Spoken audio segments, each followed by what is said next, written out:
모습 이대로 사랑하시네. 연약함 그대로 사랑하시네.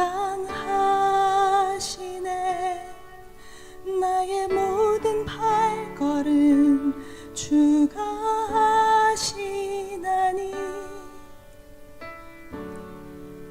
날 인도하소서. 내 모습 이대로 사랑하시네. 연약함 그대로 사랑하시네. 나의 모든 발걸음 주가 하시나니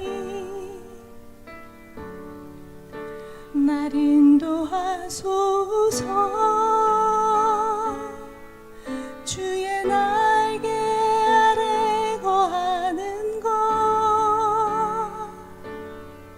주의 임재 안에 거하는 것,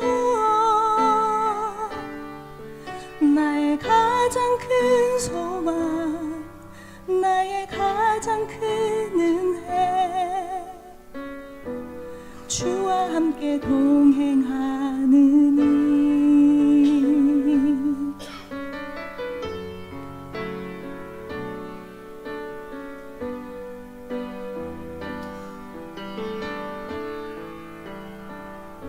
내 모습 이대로 사랑하시네. 연약함 그대로 사랑하시네. 나의 모든 발걸음 주가 하시나니 날 인도하소서. 주의 날개 아래 거하는 것, 주의 임재 안에 거하는 것, 나의 가장 큰 소망, 나의 가장 큰 은혜, 주와 함께 동행하느니 주의 날개 아래 거하는 것, 주의 임재 안에 거하는 것, 나의 가장 큰 소망, 나의 가장 큰 은혜, 주와 함께 동행하느니 나의 가장 큰 소망, 나의 가장 큰 은혜,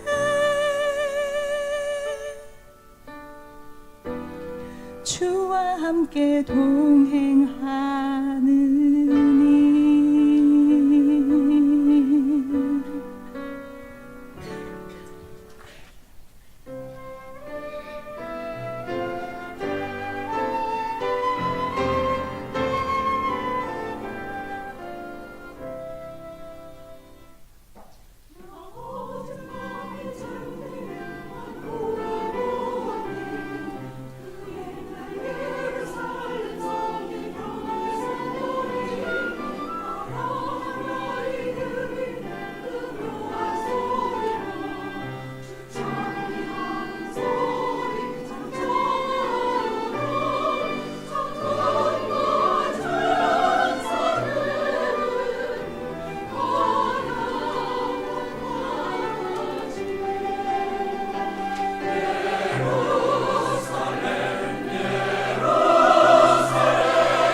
로마서 5장 12절부터 21절까지입니다. 저희들이 함께 교독하시겠습니다. 그러므로 한 사람으로 말미암아 죄가 세상에 들어오고 죄로 말미암아 사망이 들어왔나니 이와 같이 모든 사람이 죄를 지었으므로 사망이 모든 사람에게 이르렀느니라.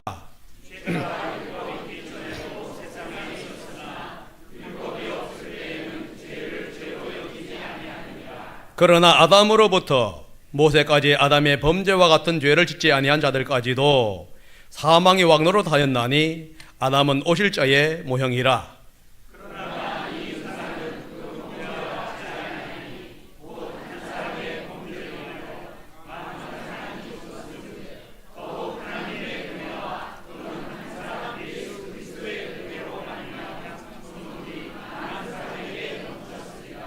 또 이 선물은 범죄한 한 사람으로 말미암은 것과 같지 아니하니 심판은 한 사람으로 말미암아 정죄에 이르렀으나 은사는 많은 범죄로 말미암아 의롭다 하심의 이름이니라.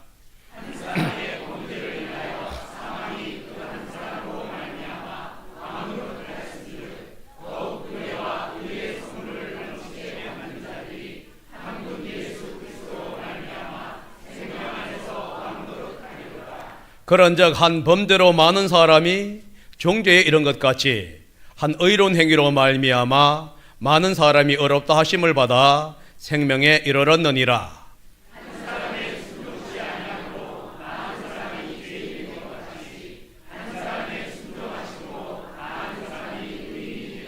율법이 들어온 것은 범죄를 더하게 하려 함이라. 그러나 죄가 더한 곳에 은혜가 더욱 넘쳤나니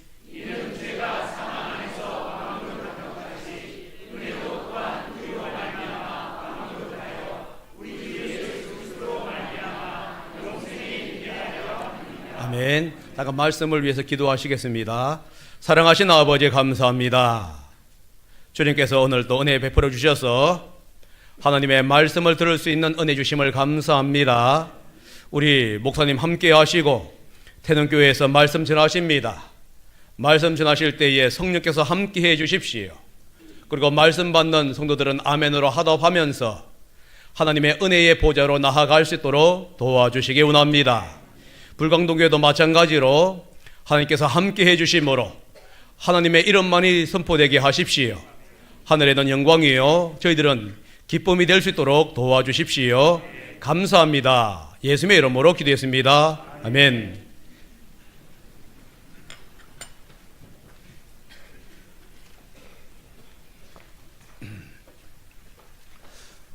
사람은 반드시 한 번은 거쳐야 하는 과정이 있습니다. 그 과정은 죽음이라는 과정이에요. 왜 사람은 죽어야 하지요? 또 죽음은 어디서부터 온 것입니까? 또 왜 사람은 죄인이라고 부르고 있는가요? 구원의 길은 어디 있는가요? 이 많은 질문들에 대해서 많은 사람들은 지금까지 답을 찾고자 노력해 왔고 또 철학자들도 나름대로 연구해 왔습니다. 그리고 대안도 제시했습니다. 그런데 이 질문에 대한 모범적인 대답을 한 사람들은 한 명도 없고 철학자들도 없습니다. 오직 성경만이 가능하고요. 또 하나님만이 이 대답에 대한 대답을 할 수 있습니다. 여러분들은 아마 다 알 거예요. 그래서 제가 오늘 여러분들에게 특별하게 무슨 설교를 하는 게 아니라 여러분들이 알고 있는 본문이 내용들이 오늘 이 5장 12절부터 21절까지 나옵니다. 사실 여기에서만이 연합의 원리를 얘기해 주고 있어요. 그래서 저희들은 이 바울이 어떻게 이 문제를 접근했고 어떻게 이 문제를 풀어갔는지에 대해서 살펴보기를 원합니다. 대답은 딱 한 가지입니다. 대표와 연합의 원리입니다. 그래서 사실 우리가 결론적으로 얘기를 하게 되면요, 아담의 죄 때문입니다. 또 다른 결론으로 얘기하게 되면요, 예수님 때문이에요. 그럼 왜 이런 결론이 나왔는지에 대해서 저희들 살펴보기를 원합니다. 먼저 죽음으로부터 우리는 정리를 시작해야 합니다. 죽음이란 것은 무엇일까요? 죽음은 분리를 이야기합니다. 그러니까 영혼이 육체와 분리되는 것을 가리고 우리는 죽음 이렇게 얘기합니다. 그래서 영혼이 없는 육체를 가리켜 우리는 시체 이렇게 부르지요. 다른 말로 말해서 시체는 생명이 없는 상태를 얘기합니다. 그러니까 영혼이 육체로 떠나는 순간에 우리는 운명했다, 아니면은요 사망했다, 이렇게 진단을 내립니다. 하나님과의 관계 속에서도 마찬가지의 진단이 나옵니다. 사람이 자신을 창조한 그 하나님으로부터 분리되는 순간 사람은 죽었다 하는 진단을 받게 되는 거예요. 아담은 하나님의 말씀에 불순종했습니다. 그리고 하나님으로부터 분리되어서 스스로가 독립된 삶을 살기를 원했습니다. 이미 이때에 죽음은 시작이 되었습니다. 그래서 결국은요, 죽음이란 게 뭐냐? 분리입니다. 하나님과의 분리를 얘기할 때 죽음이라 얘기하고요, 영혼과 육체가 분리되는 것을 가리켜서 우리는 죽음 이렇게 부릅니다. 그래서 하나님과 분리될 때에 결국은 사람은요, 영적으로도 그렇고 물리적으로 우리는 죽게 되어 있습니다. 이 분리, 다시 말해서 죽음을 얘기할 때에 원인이 있는데 그 원인은 죄예요. 그러면 죄는 어디서부터 왔죠? 아담으로부터 왔습니다. 그것이 12절에 나옵니다. 한번 읽어보겠습니다. 그러므로 한 사람으로 말미암아 죄가 세상에 들어오고 죄로 말미암아 사망이 들어왔나니 죄는 한 사람으로 말미암아 이 땅에 들어왔습니다. 성경이 말하는 이 한 사람은 아담이라는 것은 우리는요 잘 알고 있어요. 그러니까 결국은 이 아담 한 사람 때문에 죄가 이 땅에 들어오게 되었다 이겁니다. 그리고 그 죄 때문에 사망, 다시 말해서 죽음이 우리를 통치하게 되었습니다. 창세기 2장에 보게 되게 되면요, 하나님은 아담에게 이렇게 명령합니다. 모든 것을 먹어도 되지만은 동산의 중앙에 있는 나무의 실과를 먹지 말라. 왜냐하면은 그 생명과는 나의 권위를 상징하는 표현이다 이렇게 얘기합니다. 그리고 만약에 너가 먹게 되게 되면은 죽기 때문이다. 그래서 여러분들 성경에 보게 되면요, 동산 각종의 나무의 실과는 내가 임의로 먹되 선악을 알게 하는 나무의 실과는 먹지 말라. 내가 먹는 날에는 정령 죽으리라. 그런데 아담은 하나님의 이 말씀, 이 명령을 가볍게 여깁니다. 그리고 사랑하는 아내와 함께 선악과를 따먹는 이 불순종의 죄를 범하지요. 이 불순종의 죄로 말미암아서 아담은요 하나님의 심판을 받게 됩니다. 그리고 흙으로 돌아가게 됩니다. 내가 얼굴에 땀을 흘려야 식물을 먹고 필경은 흙으로 돌아가리라. 여기서 흙으로 돌아간다는 의미가 죽는다는 얘기예요. 그래서 사람은 죽게 되면 다 흙으로 돌아가요. 뭐 장사를 잘 지내든지 못 지내든지 똑같은 결론인데 흙으로 돌아갑니다. 우리는 흙에서 왔고 흙으로 돌아가요. 왜냐하면 죄 때문입니다. 그렇다면 죄가 이 땅에 들어왔다고 하는 증거가 어디 있죠? 우리가 무슨 근거로 죄가 이 땅에 있다고 여러분들 얘기할 수 있냐는 거예요. 사람이 죽는다는 그 사실 때문입니다. 12절 후반절에 그 얘기합니다. 이와 같이 모든 사람이 죄를 지었으므로 사망이 모든 사람에게 이르렀느니라. 사람이 죄를 지었습니다. 그래서 사망이 모든 사람에게 왔어요. 다른 말로 말해서 사망이 모든 사람을 통치하고 지배하게 되었다 이겁니다. 아담이 창조될 때에 아담을 통치할 수 있는 사람은 없었습니다. 아담을 다스릴 사람은 없었어요. 아담을 통치하고 다스릴 유일한 분이 계셨다면 딱 한 분입니다. 하나님 자신이에요. 그러니까 하나님 외에는요 아담을 통치하거나 다스릴 그 어떤 것도 존재하지 않았습니다. 그런데 아담이 하나님께 불순종함으로 말미암아 죄가 들어오게 되었어요. 그 순간 하나님 대신 이 죄가 아담을 통치하게 되었고 그 결과가 뭐냐? 사람이 죽게 된 거예요. 그러니까 죄가 통치하게 되면요 사람은 죽어요. 다른 말로 바꿔서 얘기하면 왜 사람이 죽느냐? 딱 한 가지입니다. 죄가 통치를 하기 때문입니다. 그런데 그것을 어디서 얘기하고 있느냐? 12절에 얘기하고 있습니다. 보십시오. 이와 같이 모든 사람이 죄를 지었으므로 이렇게 얘기합니다. 이와 같이 모든 사람이 죄를 지었다는 거예요. 그런데 이와 같이 모든 사람이 죄를 지었으므로 이 용어가 뭐냐면요, 에우리스토가 하는 단순 과거 시제로 시작이 됩니다. 12절에 보게 되면요, 이 세 동사가 나오는데 모두가 다 단순 과거 시제입니다. 단순 과거 시제란 게 뭐냐? 과거의 한순간을 얘기할 때 쓰이는 시제인데요, 성경에 보니까 죄가 세상에 들어오고 모든 사람이 죄를 지었으므로 사망이 모든 사람에게 이르렀느니라, 이 용어가 다 동사입니다. 그런데 다 에우리스토로 하는 과거 단순 시제를 사용합니다. 이 단순 시제의 의미는 이런 뜻이에요. 아담 한 사람이 죄를 지을 그때에 죄가 이미 세상에 들어왔다, 이런 뜻입니다. 아담 한 사람이 죄를 짓는 그때에 모든 사람이 이미 죄를 지었다, 이런 뜻이에요. 아담 한 사람이 죄를 지었는 그 순간에 사망이 모든 사람을 통치하기 시작했다, 이런 뜻입니다.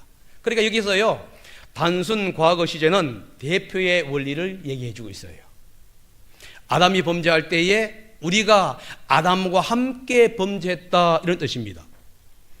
모든 사람이 죄를 지었으므로, 이 용어는요, 현재 우리가 죄를 짓고 있으므로 이런 뜻이 아니에요. 모든 사람이 죄를 지었으므로, 이 말은 미래에 우리가 죄를 짓기 때문에 이런 용어도 아닙니다. 모든 사람이 죄를 지었으므로, 이 말은 아담이 죄를 지을 때에 우리 모든 사람이, 저도 그렇고 여러분도 마찬가지입니다, 그 순간에 죄를 지었기 때문에 이런 뜻이에요.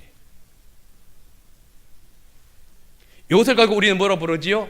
원죄, 이렇게 부릅니다. 이 원죄, 다시 말해서 아담과 함께 죄를 지었기 때문에 사망이 우리를 통치하기 시작했습니다. 그래서 이와 같이 이렇게 얘기하는 거예요.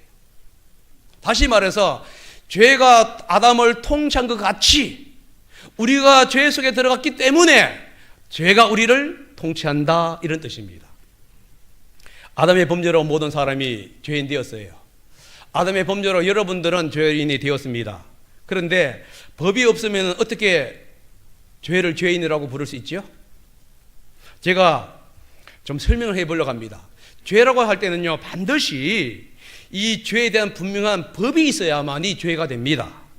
오늘날 우리는 최순실 국정농단에 대한 국회 청문회를 잘 보고 있습니다. 여기에서 청문회 기간 동안에 보게 되면요, 이 김기춘 비서실장은 모르겠다, 요 한마디입니다. 대답하게 되면 모르겠다, 그리고는 다 끝냅니다. 최순실 씨는요, 아예 출석하지도 않아요. 그리고 우병우 전 민정수석은요, 도망가가지고 동행 명령장을 수령하지 않습니다. 법이 가지고 있는 허점을 이용한 거예요. 국민들은요, 이 세 사람이 청문회에 비협조적으로 나온 것을 보면서 야, 잘못이다, 저들은 반드시 처벌을 받아야 한다, 이렇게 얘기합니다. 그런데 여러분, 그들이 청문회에 나오지 않았다 해가지고 법에 의해서 처벌받을 수 없어요. 왜냐하면 법이 그것을 죄라고 명시하지 않았기 때문에 그렇습니다. 만약에 법이 그것을 죄라고 명시했다면요, 그들은 처벌을 받아요. 그런데 법이 명시하지 않습니다. 죄란 게 뭐냐? 반드시 법이 죄라고 명시해야만이 죄가 돼요. 마찬가지입니다. 법은 모세에 의해서 주어졌습니다. 그렇기 때문에 모세 이후로부터는 죄가 돼요. 그런데 모세 이전의 사람은 어떠냐는 거예요. 법은 지어지지 않았어요. 그런데 왜 모세 이전의 사람들을 우리가 죄인이라고 부르는가요? 여러분, 이게 궁금하지 않습니까? 모세 법이 왔을 때는 이해 갑니다. 그런데 왜 그 이전 사람들까지도 죄인이라고 우리는 부르냐는 거예요. 왜 모든 사람이 죄인이라고 얘기하냐는 거예요. 이 질문에 대한 대답이요, 13절에 있습니다. 보세요. 죄가 율법 있기 전에도 세상에 있었으나 율법이 없었을 때에는 죄를 죄로 여기지 아니하였느니라. 여기서 뭐라 하냐면요, 성문화된 율법이 주어지기 전에도 죄가 세상에 있었다. 단지 그 죄가 있었는데 죄를 법으로 죄라고 얘기하지 않았기 때문에 사람들이 죄를 죄로 여기지 않은 거예요. 다른 말로 해서 죄를 지었는데 죄로 간주하지를 않아요. 이 말은 무슨 뜻이냐면요, 죄를 지어도 죄가 아니다 이 얘기는 아닙니다. 죄입니다. 그런데 죄로 간주하지는 않았어요. 사람이 죄를 지을 때 하나님이 죄라고 간주하지 않았다고 생각하지 않은 게 아니라 하나님이 죄라고 얘기해요. 그런데 사람은요 죄라고 생각하지 않습니다. 왜죠? 법이 없었기 때문이에요. 법이 없다 보니까 사람 측면에서 죄라고 여기지 않는 거예요. 다른 말로 말하면은 죄로 여기지 않다 보니까요 죄에 대한 별 의식이 없는 거예요. 죄의식이 없다고 해가지고 죄가 아니라는 것도 아닙니다. 김기준 씨나 우병호 씨, 그 최순실 씨가 청문회 나오지 않았고 또 청문회 나와도 모른다고 해서 법적으로 죄를 물을 수는 없어요. 그렇다고 국민들이 우롱한 그 죄가 아니라고는 얘기할 수가 없는 거예요. 지금 이걸 얘기하고 있어요. 그래서 우리 왜 이 사람이 법으로는 죄가 아닌데 우리가 죄라고 얘기하느냐? 한 가지입니다. 양심이에요. 우리 마음속에 뭐가 있느냐? 양심이라는 것이 있었고 이 양심이 뭘 하고 있냐면요, 그건 죄라. 그러니까 율법이 있기 전에는요 그 죄라고 명시하지는 않아요. 그런데 뭐가 있느냐? 사람의 양심에 그게 죄인데 이런 생각이 든다는 거예요. 그래서 죄가 없어서 사람이 별로 죄의식이 없다 할지라도 죄인이 될 수가 있어요. 맞죠? 그것을 어떻게 알 수 있느냐? 죽음이 찾아왔거든요. 그래서 14절에 그 얘기합니다. 보세요. 그러나 아담으로부터 모세까지 아담의 범죄와 같은 죄를 짓지 않는 자까지도 사망이 왕노릇하였느니라. 다시 말해 사람이 죽어요. 사람이 죽는 그 자체가 사람이 죄인이라는 것을 지금 증명해 주고 있다는 거예요. 율법이 있은 후에도 사람이 죽고 율법이 있기 전에도 사람이 죽어요. 아담과 같은 죄를 우리는 짓지는 않았어요. 하나님께 아담같이 똑같이 선악과를 먹은 적도 없어요. 아담이 하지 말라 했는 것을 우리는 똑같이 안 한 적도 없어요. 그런데 아담과 똑같이 우리는 죽음을 맞이해요.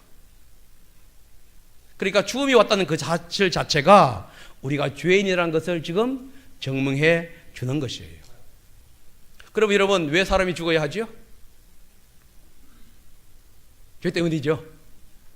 그러면 서로 보십시다. 사람이 죄로 창조할 때는요, 하나님 사람을 창조할 때는 죽지 않도록 창조했습니다. 그런데 사람이 죽어요. 왜 그러죠? 죄 때문이죠. 죄 때문이에요. 죄가 없다면 사람은 안 죽습니다. 그런데 죄 때문에 사람이 죽어요. 여러분들이 뭐 죄를 지었기 때문에 죽는 게 아니라 죄 자체 때문에 사람이 죽어요. 그러면요, 우리가 죽는다는 그 사실 자체가 우리가 죄인이라는 것을 증명해 준다는 거예요. 그러면 여러분들 한번 생각해 보십시다. 왜 우리에게 죽은 후에 미래에 소망이 있죠? 죽는데 왜 소망이 있냐는 거예요. 왜 우리는 죽는 가운데서도 여전히 희망이 있고 소망이 있습니까? 우리는 가까운 친척에서, 가까운 이웃이, 가까운 부모가, 가까운 형제 자매가 세상을 떠나는 것을 봅니다. 슬프해요. 그런데도 불구하고 여전히 우리는 희망이 있어요. 왜 그러죠? 그 이유가요 14장 B에 있습니다. 아담이 오실 자의 모형이기 때문에 그래요. 뭐 때문이라고요?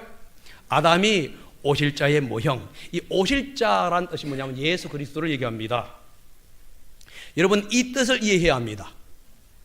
아담이 인류의 대표인 것처럼 예수님은 새로운 인류의 대표자라는 뜻이에요. 그러니까 이 뜻은 뭐냐면요, 아담이 죄인의 대표자이기 때문에 예수님이 모든 사람의 죄의 대표자라는 뜻이 아니라 아담이 온 인류의 머리인 것처럼 예수님은 새로운 민족, 새로운 인류의 머리다, 이런 뜻에서 아담은 오실 자의 모형, 아담은 예수님의 모형이다, 이런 뜻이에요. 이 대표의 원리를 설명해 주고 있는 것이 어디 있느냐? 15절부터 시작해서 19절까지에 나옵니다. 지금 15절부터 19절까지는 간단하게 얘기하게 되면요, 예수님과 아담을 지금 대조해 가면서 설명해 주고 있어요. 그래서 아담과 연합하게 되면 사망이 옵니다. 자, 보십시오. 15절입니다. 한 사람의 범죄를 인하여 많은 사람이 죽었은즉. 16절은요, 심판은 한 사람으로 말미암아 정죄에 이르렀으나. 17절은요, 한 사람의 범죄로 말미암아 사망이 그 한 사람을 통하여 왕노릇하였은즉. 18절은요, 한 범죄로 많은 사람이 정죄에 이른 것 같이. 19절은요, 한 사람이 순종하지 아니하므로 많은 사람이 죄인 된 것 같이. 여기서 보게 되면요, 반복적으로 사용하고 강조해서 사용한 용어가 나옵니다. 그게 뭐냐? 말미암아예요. 이걸 다른 말로 말하게 되면요, 인하여, 아니면요, 뭐뭐 함으로, 이런 뜻입니다. 이것을 뭐라고 그냥 강조예요. 연합이에요. 아담으로 말미암아 뭐가 들어왔느냐? 범죄가 들어온 거예요. 아담으로 말미암아 뭐가 들어왔느냐? 죄가 들어왔습니다. 아담과 연합으로 말미암아 뭐가 들어왔느냐? 죽음이 들어왔고요. 아담과 연합함으로 말미암아 사망이 왔고요. 아담과 연합함으로 말미암아 우리는 죄인이 되었어요. 그러니까 여기 이 구절에 의하면은 우리와 아담 사이에 끊을 수 없는 어떤 관계가 있다는 것을 얘기해 주고 있습니다. 다른 말해서 연합되었다는 거예요. 아담의 불순종이 단순히 아담의 불순종이 아니라 여러분의 불순종이고 저의 불순종이라는 것을 지금 여기에서 얘기해 주고 있어요. 그래서 결국은 그 속에서 우리가 불순종했기 때문에 정죄를 받게 됩니다. 왜요?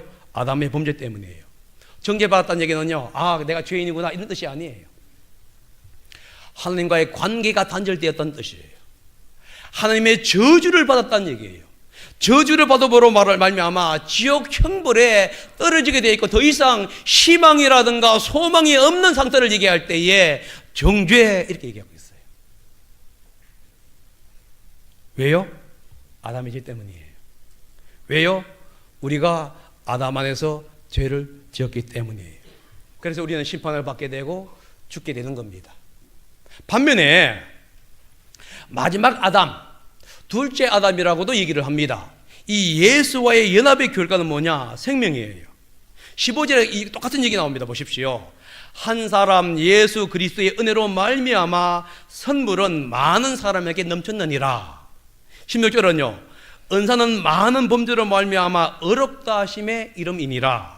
17절은요, 더욱 은혜와 의의 선물을 넘치게 받는 자들은 한 분 예수 그리스도를 통하여 생명 안에서 왕노릇하리로다. 18절은요, 한 의로운 행위로 말미암아 많은 사람이 어렵다 하심을 받아 생명에 이르렀느니라. 19절은요, 한 사람이 순종함으로 많은 사람이 의인되리라. 여기서도 반복적으로 사용하고 있고요, 강조되어서 사용한 용어가 있습니다. 말미암아입니다. 요 말미암아를 다른 말로 말하면은 뭐 인하여 혹은 통하여 연합을 얘기합니다. 예수님과 연합했습니다. 예수님과 연합한 결과가 무엇이냐? 은혜예요. 예수님과 여러분들이 연합하게 되게 되면 뭐가 어떤 결과가 갖고 있느냐? 선물을 얻습니다. 여러분들이 예수님과 연합하게 되게 되면요, 의롭다 하심을 얻게 돼요. 여러분들이 예수님과 연합하게 되게 되면요, 생명을 얻게 되고요, 여러분이 예수님과 연합하게 되면요, 의인이라고 칭함을 받게 돼요. 우리는 의인이 아닙니다. 여러분 오해하지 마십시오. 우리는 의인이 아니에요. 그런데 예수님과 연합하는 순간 의인이라고 칭함을 받게 돼요. 여기서 얘기한 게 뭐죠? 연합이에요. 그러니까 예수님과 연합하는 순간 생명을 선물로 받는다는 겁니다. 우리가 어렵다 칭함을 받는 선물을 어디서 보느냐? 예수님의 순종이에요. 우리가 더 이상 죽지 아니하고 영원한 생명을 얻는, 생명의 왕으로 사는 이유가 뭐냐? 예수님의 순종입니다. 왜 믿는 사람들이 미래의 소망을 가질 수 있는가요? 딱 하나예요. 예수님 때문이에요. 이때는 아멘 해야 되죠. 다른 것은 뭐라도 예수님 때문에 우리가 생명 얻는데 그냥 가만히 있으면 예수님이 섭섭하죠. 왜 확신을 가진다고요? 예수님 때문이죠. 예. 여러분 예수님을 믿게 됐을 때 나오는 결과물입니다. 예수님과 하나가 되었기 때문에 나오는 결과물입니다. 예수님의 은혜에 동참했기 때문에 나온 결과물이에요. 예수님의 안에 있는 의 때문에 나온 결과물입니다. 예수님 안에 생명이 있기 때문에 나온 결과물이에요. 그래서 우리는요, 예수님 때문에 미래의 확신을 갈 수 있고요, 예수님 때문에 죽음을 두려워하지 않고요, 예수님 때문에 심판에 대해서 두려워하지 않아요. 설사 우리 형제가 이웃이 죽는다 할지라도요, 순간적으로는 슬퍼할 수 있습니다. 왜요? 못 보니까. 그러나 그 슬픔이 영원히 하지 않는 이유는 뭐냐? 예수님 안에 생명이 있기 때문에 그래요. 함께 부활의 영광이 있고요, 함께 만남의 기쁨이 있습니다. 잠자고 일어나면 다시 만나게 돼요. 이것을 19절에 얘기해 주고 있어요. 보세요. 결론적으로 얘기합니다. 한 사람이 순종하지 아니함으로 많은 사람이 죄인 된 것 같이 한 사람이 순종하심으로 많은 사람이 의인이 되리라. 그렇다면 우리 질문할 게 있습니다. 왜 하나님이 법을 꼭 나중에 줘야 하냐고요? 아니, 사전에 주면 되는데 왜 꼭 나중에 법을 줘요? 법을 준 목적이 무엇이지요? 여러분들이 구약에 있는 율법이 있습니다. 율법을 준 목적이 뭐냐는 거예요. 뭐 때문이죠? 예, 20절입니다. 범죄를 더하게 하려고. 이거입니다. 율법이 들어온 것은 범죄를 더하게 하려 함이라. 여러분, 범죄를 더하게 하려고 한다는 뜻을 여러분 이해하셔야 돼요. 이게 오해하게 되면 이런 뜻이 됩니다. 율법이 사람으로 하여금 죄를 점점 더 많게 짓게 하려고 왔다, 이렇게 돼요. 그런데 바울이 말하고 있는 것은 그 얘기가 아니에요. 바울이 말하고 한 것은 뭐냐면요, 율법이 있기 전에 사람은 죄를 지었으면서도 죄로 여기지 않았어요.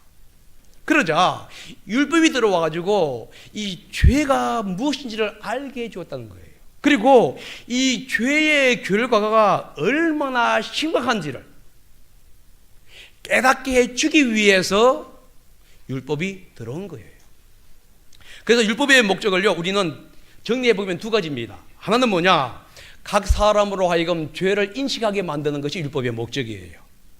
이 고 옥하는 목사님께서 이것을 이렇게 비유했습니다. 율법은 간수가 들고 오는 등불과 같아. 여러분, 옛날에는요, 지하 깊은 감옥 속에 죄수가 갇혀 있습니다. 그런데 거기는 불이 없어요. 그러다 보니까 이 감옥 안이 얼마나 더러운지를 몰라요. 왜? 캄캄하니까. 그런데 간수가 등불을 딱 가지고 오게 된 비로소 자기가요, 얼마나 더럽고 얼마나 무서운 곳에 있는지를 알게 돼요.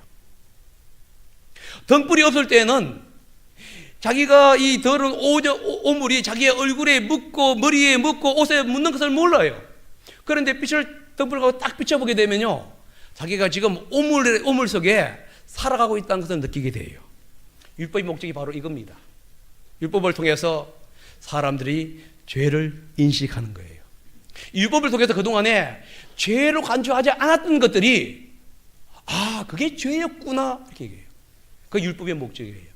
그래서 여러분들은 성경을 날마다 읽어야 돼요. 오늘 오후에 보니까 성경을 암송도 했고 6번이 암송을 하고 6번이 기록을 했다고 얘기합니다. 6번이 아니라 여러분 다 하셔야 돼요.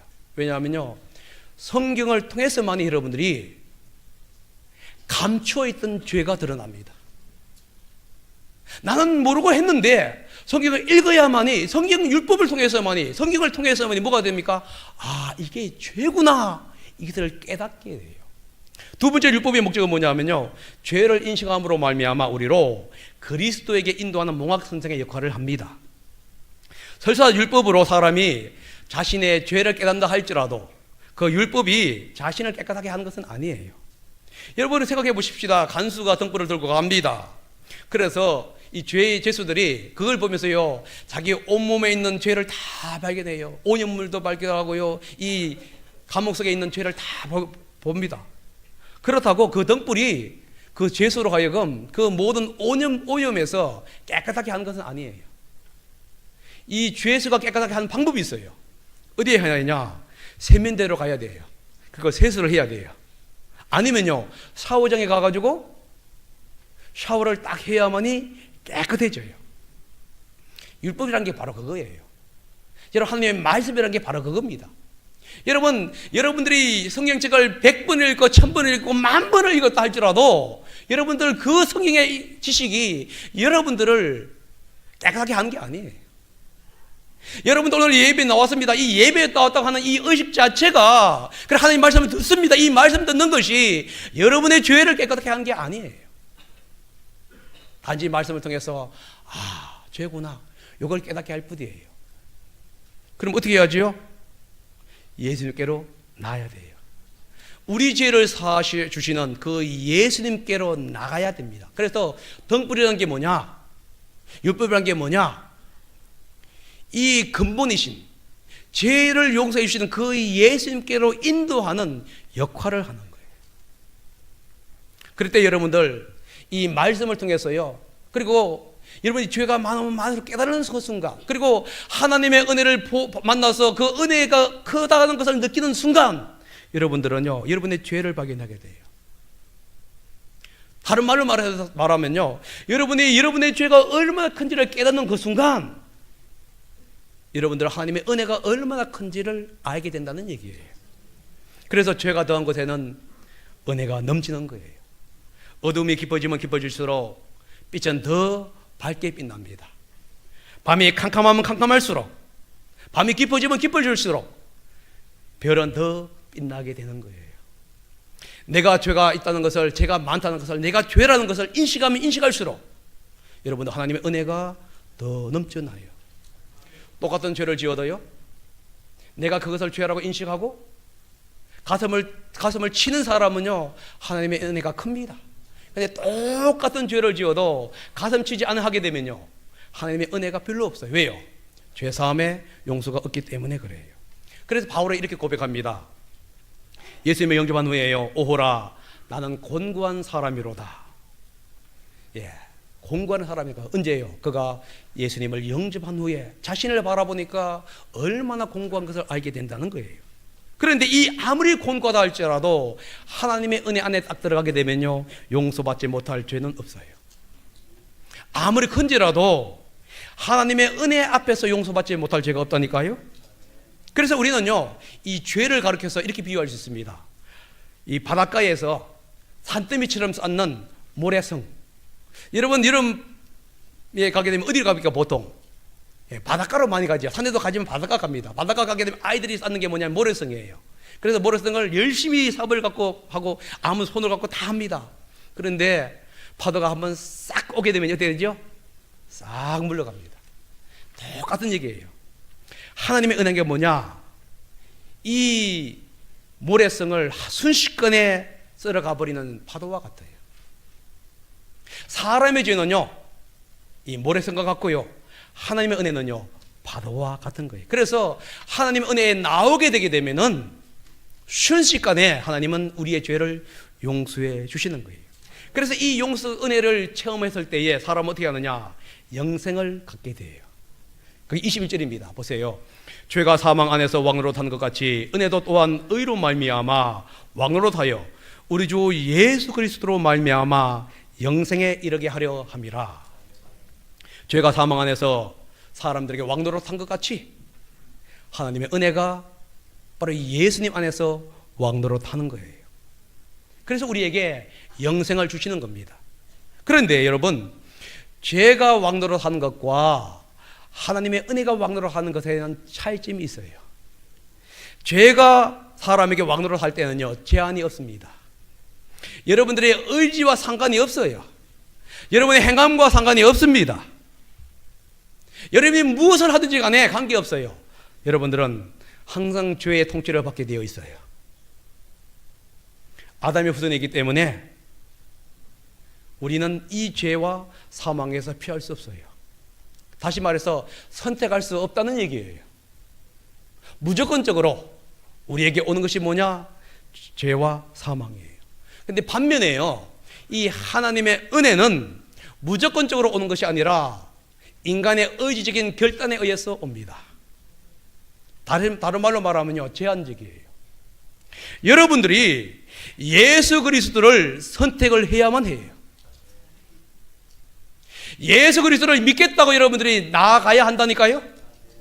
아무리 예수님께서 여러분의 모든 죄를 위해서 용서해 주었다 할지라도 여러분들이 그것을 마음의 주님으로 받아들이지 않는 한 여러분과 전혀 관계가 없어져요.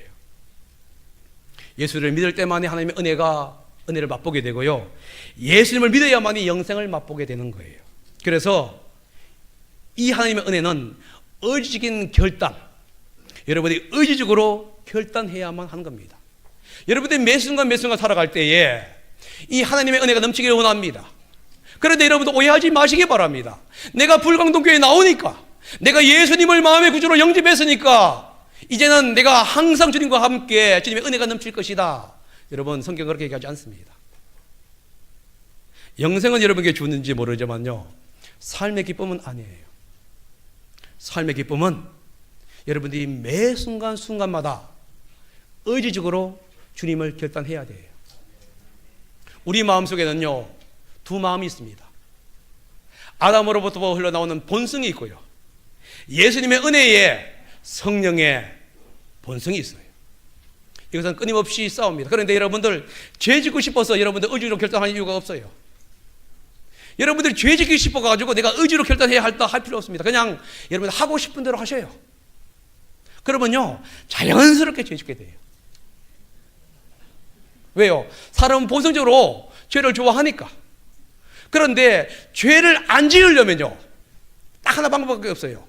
성령님을 의지하고 의지적으로 결단해야 돼요. 이게 바로 뭐냐? 그리스도의 삶이에요. 그래, 그리스도의 삶은요, 예수님 믿을 때도 의지로 결단해야 할 뿐만 아니라 믿은 후에도 매 순간마다 우리가 의지적으로 결단을 해 나가야 돼요. 여러분, 왜 사람이 죄인인가요? 왜 죽어야지요?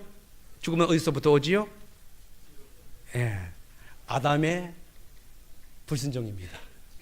다시 말하면요, 연합의 원리예요. 우리가 아담이 범죄할 때에 여러분과 제가 그 아담 안에서 범죄했기 때문이에요. 그래서 죄가 들어왔어요. 반면에 구원은 어디에 있지요? 둘째 아담인 예수님 안에 있습니다. 예수님 안에 구원이 있고요, 예수님 안에 생명이 있고요, 예수님 안에 영생이 있어요. 그런데 여러분, 죽음은 아담 안에 있고 생명은 예수 안에 있지만은 죽음은요, 여러분 의지와 관계없이 와요. 그러나 하나님의 생명과 생명의 삶은요, 항상 의지적인 결단을 갖고 온다는 겁니다. 그러면 여러분들이 이 교회를 나가는 그 순간부터, 아니면 어쩌면요, 지금 이 순간도 여러분들 끊임없이 결단을 해야 돼요. 무슨 결단이지요? 예수님의 통제를 받고 싶어하는 결단이에요. 여러분이 여러분을 통제하는 것이 아니라, 여러분이 여러분의 사업을 통제하는 것이 아니고, 여러분이 여러분의 가정을 통제하는 것이 아니라 예수님이 여러분의 사업을 통제하고, 예수님이 여러분 자신을 통제하고, 예수님이 여러분의 가정을 통제해야만이 거기에 평화가 있고 생명이 있는 거예요. 그러므로 여러분, 순간마다 결단하시고 예수님의 통제를 받는 여러분과 제가 되기를 예수님의 이름으로 축원드립니다. 잠깐 기도하시겠습니다. 사랑하신 아버지 하나님, 우리가 주님이 우리를 통제하기 원합니다. 우리는 내버려 두면은 죄를 짓습니다. 죄를 짓기 위해서 의지로 결단해야 할 이유도 없습니다. 그냥 하고 싶은 대로 하면은 죄를 짓습니다. 그러나 하나님 아버지, 영생의 길은, 하나님의 은혜의 길은 의지로 결단해야만 합니다. 그러므로 아버지 하나님, 순간마다 하나님의 은혜의 결단으로 나아갈 수 있는 저희들 되게 도와주십시오. 죄와 싸워서 이기고 이의 성령의 기름으로 나갈 수 있도록 도와주십시오. 감사합니다. 예수님의 이름으로 기도했습니다. 아멘.